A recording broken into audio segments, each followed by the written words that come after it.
আপনি বাচ্চার জন্য একটি খাবার রান্না করলেন, সেই খাবারটি কতক্ষণ রেখে খাওয়াতে পারবেন বা খাবারটি কি ফ্রিজে রাখতে পারবেন? কারণ আমাদের একটি ভুলে কিন্তু আমাদের বাচ্চার অনেক সময় পেটের সমস্যা হয়, অনেক সময় হজমের সমস্যা হতে পারে। তাই আসুন জেনে নিই।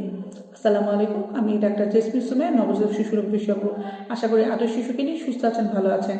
অনেক নতুন বাইরে আমাদের প্রশ্ন করেন যে ম্যাডাম, বাচ্চার জন্য যে খাবারটি রান্না করলাম, খাবারটি আমরা কতক্ষণ বাইরে রেখে খাওয়াতে পারবো বা ফ্রিজে রেখে খাওয়াতে পারবো কিনা, বা বাচ্চার পেটের সমস্যা হবে কিনা। তাহলে আসুন জেনে নিই। বাচ্চার জন্য যে খাবারটি রান্না করলেন, আপনি নর্মাল তাপমাত্রায় তার 1.5 থেকে 2 ঘন্টা পর্যন্ত রাখতে পারবেন। অর্থাৎ তারপর সেই খাবারটি আর বাচ্চাকে না খাওয়ানোই ভালো। তবে আবহাওয়া আস্তে আস্তে গরম হয়ে যাচ্ছে, যদি 30 ডিগ্রি সেলসিয়াস উপরে উঠে যায়, সেক্ষেত্রে খাবারটি আপনি হাইস্ট 1 ঘন্টা রাখতে পারবেন বাইরে। তারপর আর রাখা যাবে না বা খাওয়ানো যাবে না। আরেকটি হচ্ছে, খাবারটি আপনি ফ্রিজে রাখতে পারেন, সেক্ষেত্রে 24 ঘন্টা পর্যন্ত খাবারটি ভালো থাকে।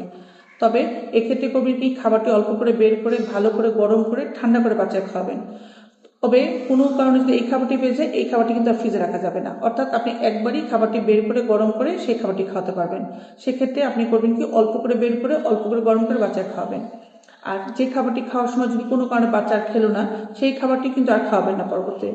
কারণ বাচ্চা যখন লালা লাগে, তখন কিন্তু খাবারটিতে ব্যাকটেরিয়া জন্মায় এবং পরবর্তী বাচ্চার পেটের সমস্যা হয়, হজমের সমস্যা হয়। তাহলে আশা করি উত্তরটি জানেন। তবে আমাদের মাথায় একটি রাখতে হবে, বাচ্চাদের জন্য কিন্তু নতুন খাবার রান্না করে দেওয়াই সবচেয়ে নিরাপদ এবং পুষ্টিকর। তাই কষ্ট হলো আমরা যেন বাচ্চাকে প্রতিবার অল্প করে নতুন করে খাবার রান্না করে দিই। ভিডিওটি ভালো লাগলে শেয়ার করে দিতে পারেন, অন্যান্য মারাও জানলে উপকৃত হবে।